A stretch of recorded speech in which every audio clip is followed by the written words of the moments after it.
안녕하세요. 오늘 기술 설명회를 하게 된 의예과 윤태영 교수라고 합니다. 제가 오늘 설명드릴 내용은 플록세틴과 플록세틴 플러스 바이타민 C를 이용한 중추신경계 질환 치료제 개발, 특히 척수 손상과 뇌졸중과 관련된 연구 결과를 소개해드리고자 합니다. 먼저 소개 순서는 간단하게 저를 소개해드리고 본 기술의 개요와 그다음에 특허 및 논문 그리고 기술 배경 기술과 기술 내용에 대해서 이러한 순서로 말씀드리고자 합니다. 먼저 본인은 오랫동안 그 중점 분야가 척수 손상과 척추관 협착증 그리고 뇌졸중과 뉴로패스 페인이라고 하는 신경병성 통증 연구와 관련된 일을 하고 있습니다. 그리고 현재는 의과대학 그 생화학 분자 생물학 교실에서 근무하고 있습니다. 핵심적으로 오늘 소개해드릴 내용을 간략하게 먼저 설명을 드리고 나서 배경 기술에 대해서 설명을 드리고자 합니다. 먼저 플록세틴이라고 하는 여러분들이 잘 아시는 프로작이라고 하는 항우울제 약물로 알려진 약물입니다. 이 약물이 새로운 타겟 효과가 있다라고 하는 내용을 가지고 설명을 드리고자 합니다. 특히 제가 오늘 말씀드리고자 하는 내용은 새로운 타겟으로서 뇌신경계 질환에서 가장 중요한 원인이 되고 있는 블러드 브레인 배리어, 즉 뇌혈관 장벽이 파괴가 됨으로써 뇌질환이 발생할 수 있고 특히 그것이 뇌졸중이나 척수 손상에 굉장히 중요한 역할을 한다. 그러한 과정에 플록세틴 또는 플록세틴 바이타민 C가 뉴로프로텍티브한 이펙트를 나타낸다는 연구 결과를 소개해드리고자 합니다. 그래서 첫 번째는 플록세틴과 관련된 연구 내용을 말씀을 드리고 두 번째는 플록세틴과 바이타민 C 복합제를 이용한 연구 결과를 말씀드리고자 합니다. 이러한 연구 결과는 저희들이 생각하기에 이러한 척순상이나 뇌졸중뿐만이 아니라 향후 앞으로 연구를 해야 되겠지만 이러한 알츠하이머나 파킨슨 디지즈 또는 헌팅턴 디지즈와 같은 퇴행성 뇌질환에서도 효과가 매우 좋을 거라고 판단하고 있습니다. 이러한 기술을 통해서 저희들이 현재까지 발표한 특허는 플록세틴과 관련해서 국내 특허는 물론 유럽 특허와 미국 특허를 등록을 했고요. 또 바이타민 C 플록세틴 복합제를 이용해서도 마찬가지로 국내 특허 등록과 유럽, 미국 특허 등록을 마친 상태에 있습니다. 그리고 현재까지 이와 관련된 연구 결과로서 4편의 논문을 발표를 하였습니다. 그래서 충분하게 그 기술이 검증되었다고 판단하고 있습니다. 자, 이제 배경 기술에 대해서 말씀을 드리고자 합니다.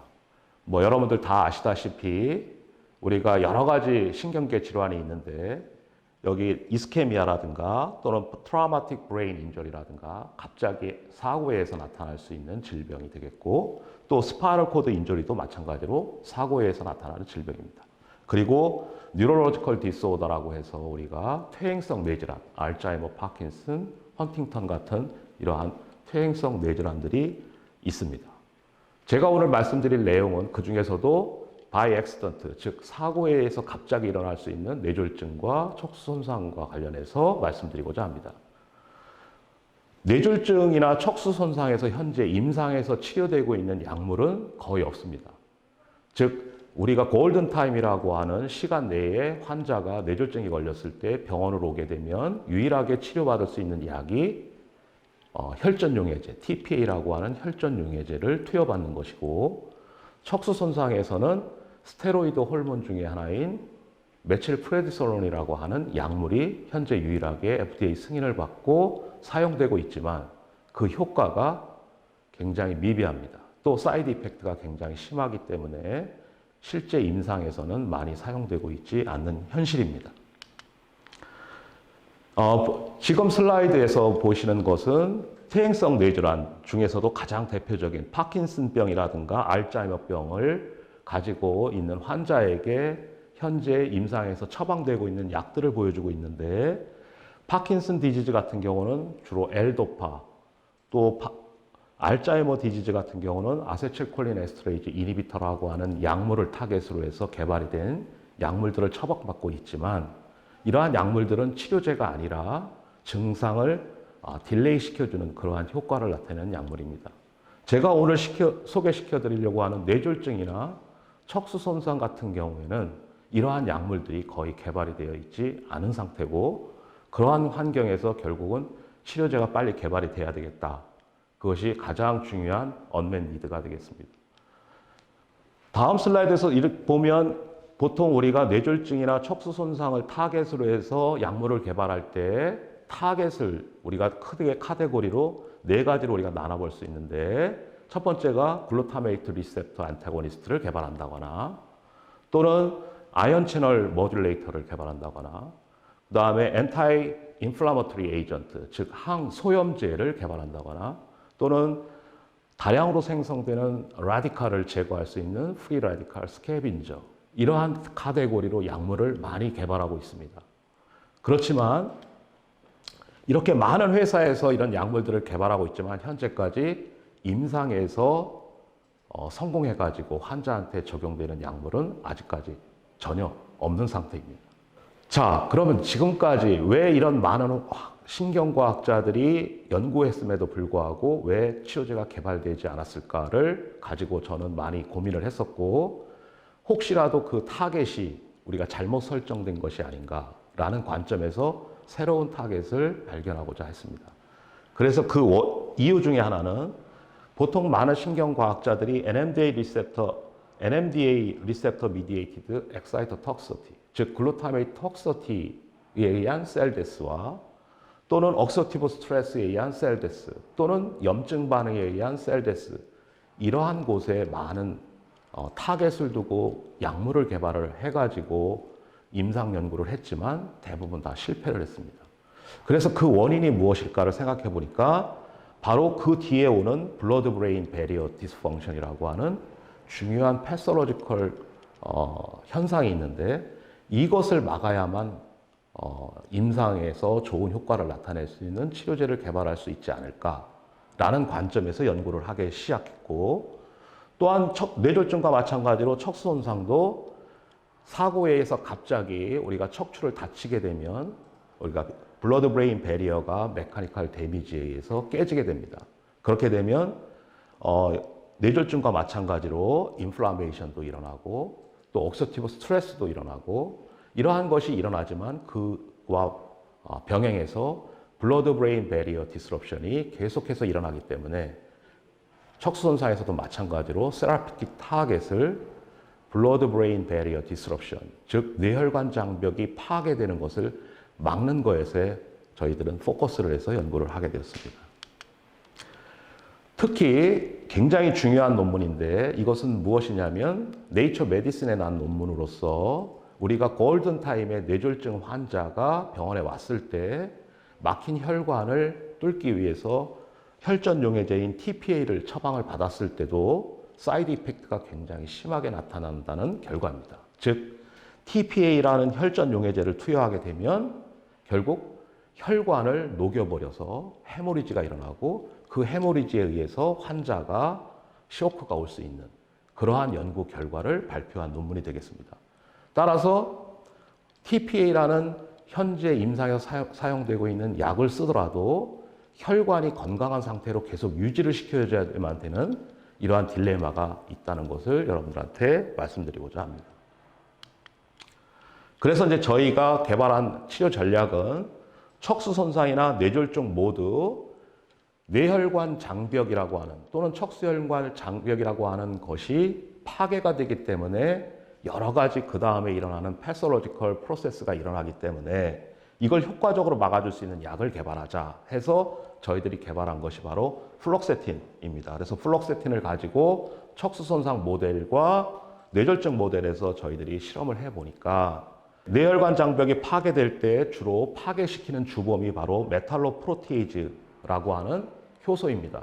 그래서 이런 효소들의 작용에 의해서 혈관이 파괴가 되는데 그때 플록세틴을 처리했을 때 뇌졸중 모델이나 척수 손상 모델에서 효과가 탁월하게 나타났다 해서 연구 결과를 발표를 했고 지금 보여드리는 슬라이드는 플록세틴을 가지고 유럽에서 임상 연구를 해서 효과가 있다는 연구 결과를 보여드리는 것입니다.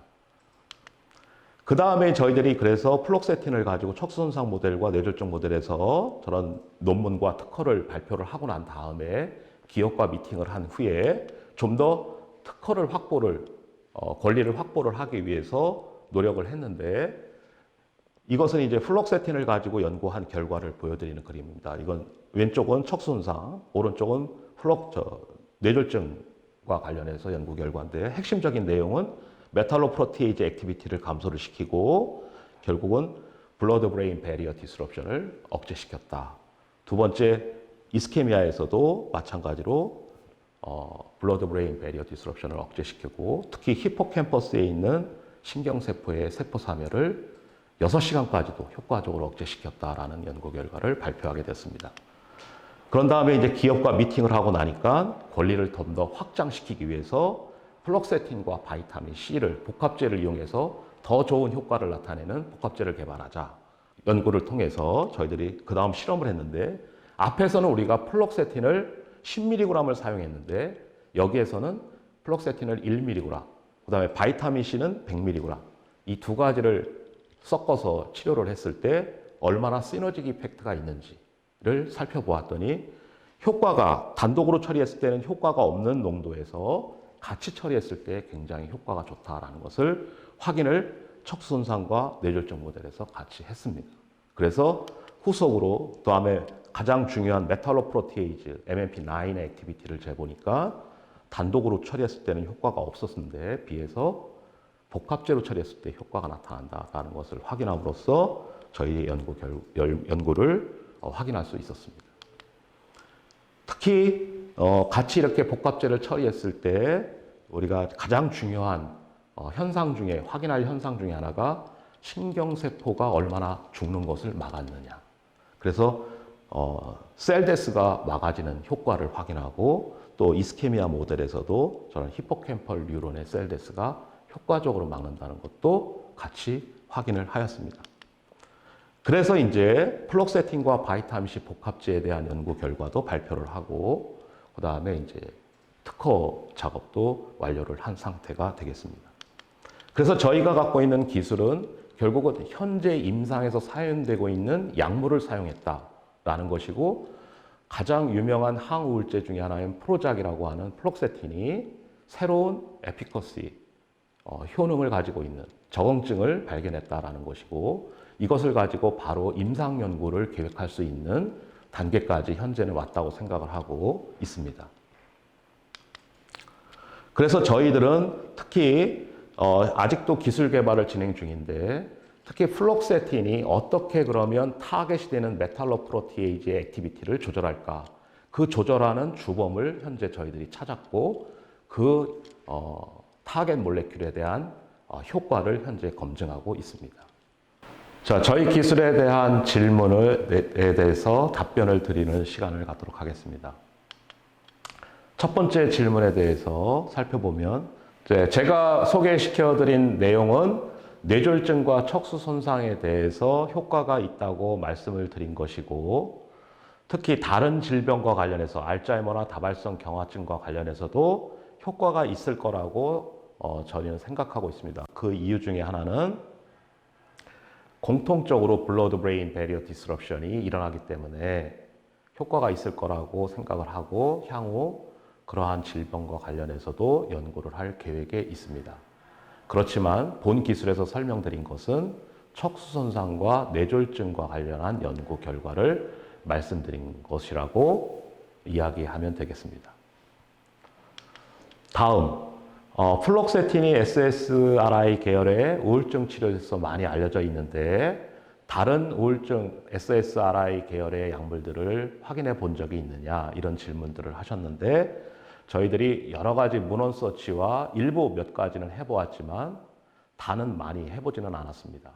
그 중에서도 플록세틴이 가장 효과가 있었기 때문에 그걸 중점적으로 연구를 하게 된 거고, 그래서 플록세틴에 대해서 우리가 특허 출원을 하게 된 것이라고 이해를 해주시면 되겠습니다.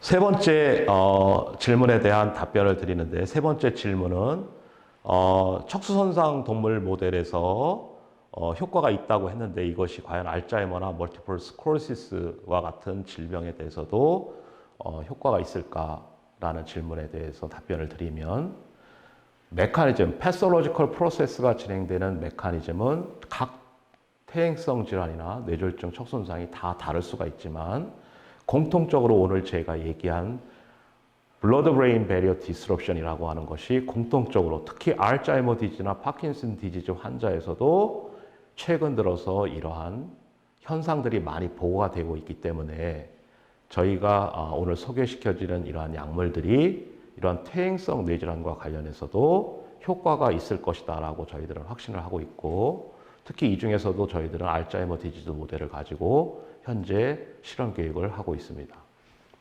네 번째 질문에 대해서 살펴보겠습니다. 플록세틴은 항우울제로 알려져 있는데 질문 내용은 바이타민C 결합에 의해서 시너지 효과를 보이는지를 질문하셨습니다. 이건 맞습니다.